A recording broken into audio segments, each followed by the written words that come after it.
有一个月咧讲阿婆生囝真拼，也毋过即马生殖技术真进步。非洲的国家乌干达就有一个70岁妇人人破腹生囝，生落来一对双生啊！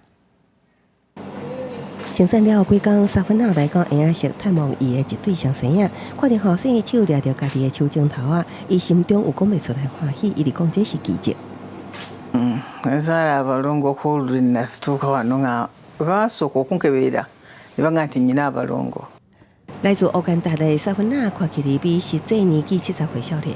过去因为无囝儿，封口世时受到救助的查某人，所以决定采用人工受孕的方式，利用关键的卵子，甲破肚的精子3年前先生一个查某囝。顶礼拜3，佮破腹生一对两胞胎。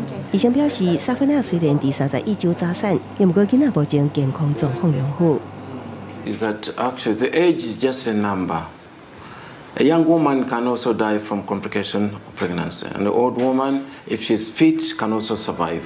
像是科技的进步，互生育突破年纪限制，目前全球上严重生囝记录的保持人是一名75岁印度妇女，也毋过考虑到生产风险甲体力健康，参未来的照顾养育，多数妇产科医师其实并无鼓励高龄妇生公司生命残废免免疫。